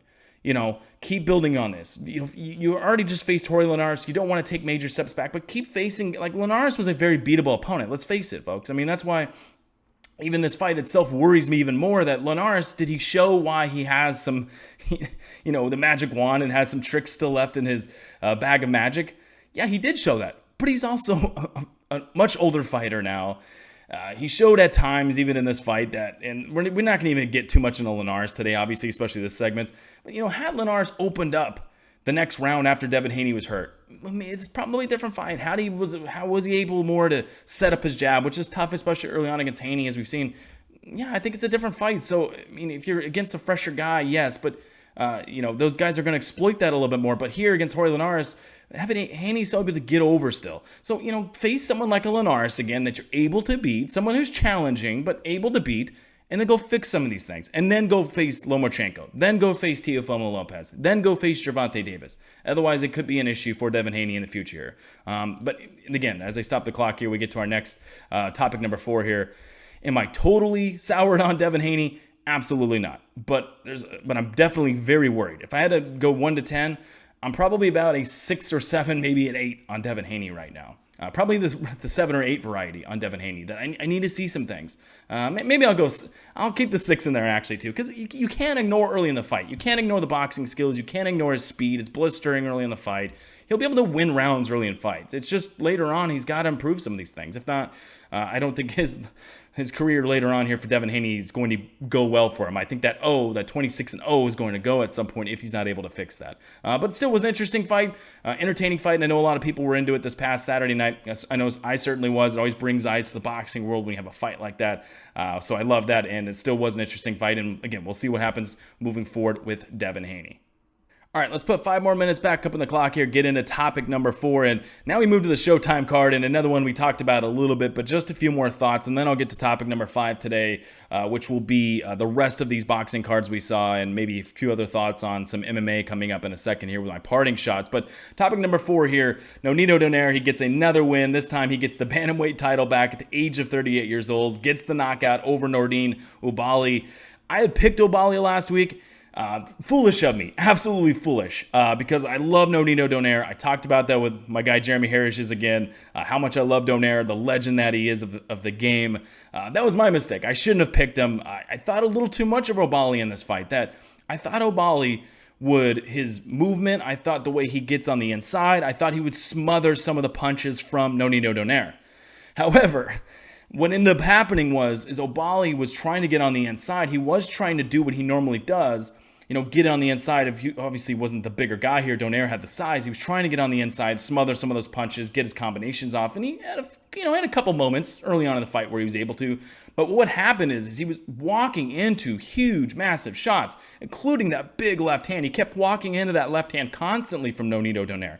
And Donaire's got plenty of power left in that left hand. That left hook kept catching Oubaali with it, knocks him down multiple times, including at the end of I believe it was round 2.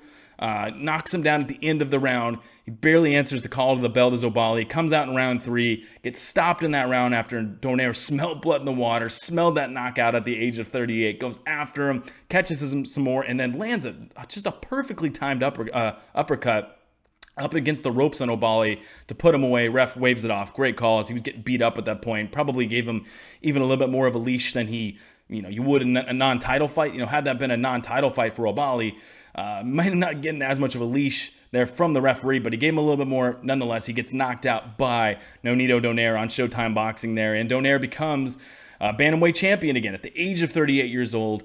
His Hall of Fame stake, there's no question about it now. I mean, you cannot take anything away from Nonito Donaire now. He's done it all. He's been in some battles. Now he goes down 2 weight classes too, by the way, at age of 38 years old. Goes down 2 weight classes, able to knock out Oubaali, who's undefeated to that point, gets the belt back. Just wonderful. And I talk about this here and there. I talked about it on UFC 262 when Charles Oliveira captured the lightweight title. There's just certain things in sports, sometimes in life, but especially sports, they tend to cultivate these moments a little bit more in a globe, in a bubble where you can view them a little bit more.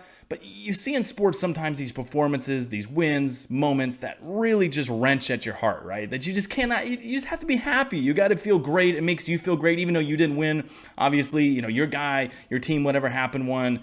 I've used the example before, if you were a Kansas City Chiefs fan or some of these other teams where you hadn't won a championship in a while, you have to feel great about that. I mean, Chelsea the other day winning the Champions League after the season they had, firing Frank Lampard mid-season for your soccer fans out there. That's got to feel great for Chelsea fans. Well, for Charles Oliveira on UFC 262, I felt so happy for him that it took him 11 years. He took some ups and downs. He kept grinding at it, kept getting better and better. Every single fight, especially the last few years here, finally gets a title shot, faces adversity in the first round, and then goes and finishes Michael Chandler, gets the lightweight belt. You couldn't feel nothing but happiness for him. Same thing applies here for me with Donaire.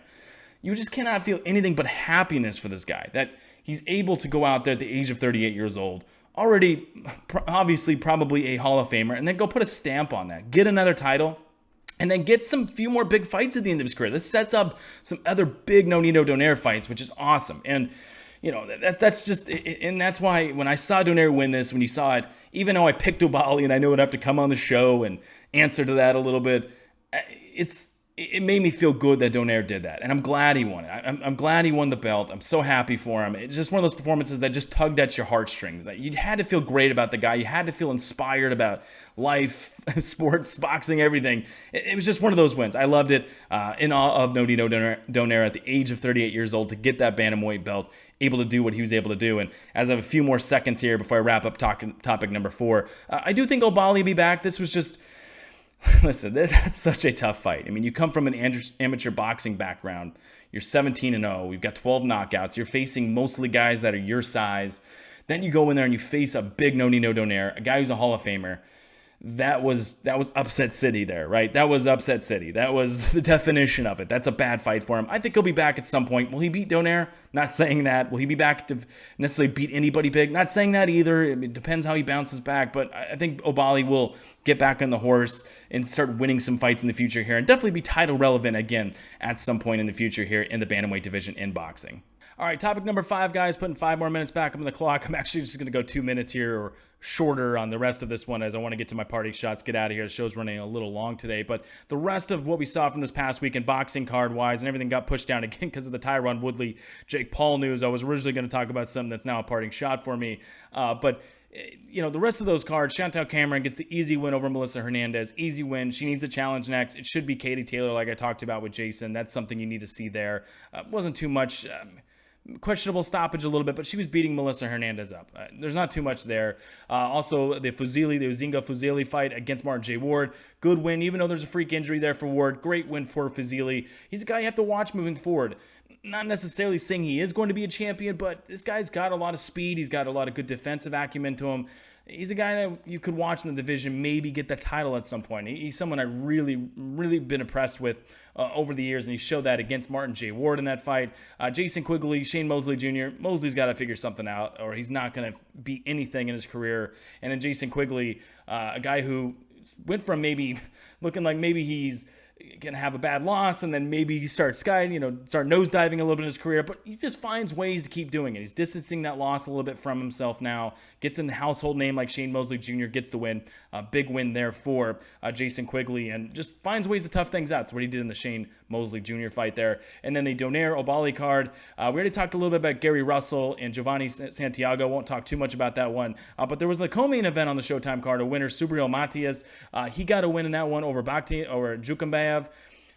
That was a good win for Matias, and that he really impressed me. 17 wins in his career, 17 knockouts. If you missed that one, it was actually on during the Devin Haney, Jorge Linares fight, so I think they did miss out a little bit there as far as exposure goes, Matias did. But the guy throws 608 punches within 6 or 7 rounds there whenever the stoppage happened. But guy is super long. It bothers me a little bit that he doesn't fight with length. With a guy like has a reach like that, you think he'd throw his jab, sit at length, distance a little bit. He decided to sit in a phone booth with Jukambayev and throw with him, that's just how Matias how he fights. But he throws 608 punches. His volume is so good. He stands in there with you. He's still a big guy, strong guy, tall guy. Really rips you to the body, really rips you to the head, just keeps throwing combinations, keeps putting output out there, volume. He's a fun guy, and he's someone I want to watch too in that division moving forward, is Subriel Matias. So overall, a fun weekend of fights there in the boxing world, and certainly some more coming up, more weeks coming up. I mean, there's so many fights coming up. Teofimo Lopez Jr. back in action, among Tyson Fury, Deontay Wilder, we talked about that a little bit. Canelo will be back in action here soon again. So many fights. Gervonta Davis coming up, another fight. So many, and we'll talk about them right here on the Man in the Cage MMA and Combat Sports Podcast. All right, that's my 5-minute topics for today. Cut that one a little short there, and I'll get to my 3 parting shots here. Also make these a little shorter to get out. Topic number 1 today for me is going to be the Ultimate Fighter coming up actually tonight. Again, I'm recording this on Monday. Our episode's going to come out on Tuesday, though, and coming up tonight, the Ultimate Fighter returns, and we'll kind of start to transition to some more mixed martial arts here. There's a lot of boxing talk, and I had a lot of boxing talk in the last episode. There was just no MMA over the weekend. There was some news. We talked about it. I tweeted about it, but there wasn't any fights, obviously, any big ones to really discuss. But we'll start to transition that as we kind of start to turn the page here, as we do have UFC Vegas 28 coming up this weekend. Jairzinho Rozenstruik taking on Augusto Sakai in the main event of that one. Going to be a fun one. More on that later in the week, and actually more on that in just a second here. But topic number 1, parting shot. The Ultimate Fighter, it is coming back tonight. The Ultimate Fighter 29. You got Brian T. City Ortega as one of the coaches. You also have Alexander Volkanovski as the other coach. Both guys were supposed to fight back in what was it, months and months ago, it seems now. Fight was called off. They end up now making this the Ultimate Fighter with the Ultimate Fighter coaches. And I know some people coming up tonight are very excited about it. Seeing the Ultimate Fighter again, it's on ESPN Plus. They've been doing some, launch parties, things like that on ESPN, which, that's fun. It brings some eyes to the sport, and certainly this is something else that could bring eyes to the sport. And it'll be great to see Ortega and Volkanovski, and I'm sure they'll have fun. And there'll be some fighters again on the show that are going to be good, not ripping anybody. May even be the next, somebody, right? Name the champion. It may be that next star fighter. They may find that. And that's why I'm going to get into now where I'm not other people are excited about it. I'm going to watch it. I think it'll be interesting. I think they produce good fighters, but I'm just not that excited about it. I wanted to see the Ultimate Fighter format stay retired. And again, that's not because they haven't found good fighters on that show or they haven't been able to entertain us at all. They have, but the format's just dead to me. Because there's this thing called Dana White's Contender Series now that they do live during the summer and other parts of the year in which you get live cards and live fights. I know those are harder to put on than the Ultimate Fighter because this is one show. A card, you got to book the fighters, right? There's injuries, you got to book the fighters, you got to get them out there, awarded contracts. This is one show, one contract, all that stuff, unless they end up signing more people, right? But it's one show, and that's why I get it. I get the format, and I get it's a little bit easier to put on, and it's easy entertainment, easy content for the UFC to put up on their website, ESPN Plus. Oh, not on their website, but ESPN Plus, and on their website too on UFC Fight Pass. But it's still just dead to me. It worked in the early 2000s. It was a great engine for the UFC when they couldn't go live multiple times a week, but now they can go live multiple times a week. So Dana White's Contender Series to me has replaced that. So I want to see that go away. I want to see the Ultimate Fighter go away. Well, it's not going to go away right now. We're going to get a full season of it. Maybe they'll get another one. Maybe they'll go to 30 just to, for the heck of it. But I would like to see it go away. Let's just get more Dana White's Contender Series. That's what I prefer. But the Ultimate Fighter, it's back tonight. I will check it out. I'll try to put some tweets out there, maybe some predictions, stuff like that. And I'll have some moments. But yeah, again, I'm not too excited about the Ultimate Fighter returning on ESPN Plus tonight. And that's not to rain on anybody's parade. I know some people are excited about it, but we will cover it. I'll still cover it right here on the Man in the Cage MMA and Combat Sports Podcast. Parting shot number 2. This one more of a feel-good story. I already talked about Nonito Donaire. You have to feel good about that win. This one more on a human level, that Chris Weidman obviously had the crazy leg injury back on UFC 261 against Uriah Hall. The Anderson Silva-like leg break that was just so nasty. So hard to watch. Chris Weidman, though, if many of you already follow him on Twitter, Instagram, all that stuff, he's back up and walking again, under his own power, actually, too, which is very, very good to see. And, you figured he was going to walk again, obviously, here, but it's good to see him already up at that level, walking a little bit more already, and see him in good health, good shape, good state of mind that we'll see in the future. We'll talk about fighting down the line. That's so secondary right now for him. It's getting his health back, walking, get his way of life back. And that's certainly good to see that Chris Weidman right now is getting some of that back. So that's parting shot number 2. Feeling good that Chris Weidman looking like, everything's okay now. He's going to start to get everything back, including that leg back. That was such a nasty injury. It's great to see him walking around. And then parting shot number 3, last one today, officially turning the page here. We'll still talk some boxing coming up this next week, and that'll be part of my parting shot number 3 here. We do have Floyd Mayweather versus Logan Paul on Sunday. I'll have some coverage later this week on episode 92 for that. I will preview that. I've already given a little bit of a prediction, already revealed that a little bit, but I will give a full prediction, a full preview later on this week on episode 92. But mostly going into Saturday, it's going to be talking about UFC Vegas 28. Sakai versus Rosenstrike in the main event. Big heavyweight fight. There's also some other good fights on that card, and a sneaky card, actually. I'm lining up a guest right now for later on, episode 92, later this week. I'm not going to reveal it right now. It's a surprise. I think you're going to love him. But I'm booking my guest for later this week, and he was saying he has some strong opinions on this card, and I agree with him that I think there are some strong opinions you can have on this card, and that's because this card is good. Looking at it like a couple weeks ago and knowing all the fights that they've lost on this card, some of the fighters they've lost who have had to bail out of fights on this UFC Vegas 28 main card, I didn't think it would line up the way it is, but you look at it top to bottom, there's some really interesting fights. Obviously the main event, but the main card's got a bunch of other ones. Short on time here, I'm not going to go through every single one of them, but Santiago Ponzinibbio, Miguel Baeza, that's what I'm really interested in. There's a bunch of other ones as well, top to bottom. We're going to go over all of them later this week on episode 92. But I'm looking forward to UFC Vegas 28. I'm looking forward, honestly, to the spectacle of Floyd Mayweather versus Logan Paul. And that's where we'll head now, right here on the Man in the Cage MMA and Combat Sports Podcast. Again, you can follow me on Twitter at Man in the Cage Pod. You can also follow me on Instagram at Man in the Cage Pod. That switched up a little bit. Formerly at Jeff_Brantley. We're now at Man in the Cage Pod on Twitter and on Instagram. Go check out the website, maninthecagemmA.show, for everything. Go check out the YouTube channel, Man in the Cage, MMA and Combat Sports Podcast. And then go check us out everywhere else you can get the podcast audio-wise. Anchor, Spotify, Apple Podcasts. Go search the Man in the Cage, MMA and Combat Sports Podcast. Hit the follow button, hit the subscribe button, and then you get the latest notifications whenever. Do the same thing on YouTube too, but that way you get the latest notifications whenever a new episode drops. All right, everybody. Hope you're having a great start of your week here. I know I am. Looking forward to the rest of the week. Really excited for the combat sports coming up this weekend. We'll be right here to cover it all week, top to bottom, weigh-ins, media day, all that stuff, right here on the Man in the Cage, MMA and Combat Sports Podcast. So follow us, tweet along with us, and I'll talk to everybody coming up later this week on episode 92 of the Man in the Cage podcast. Take care, everybody. There's that.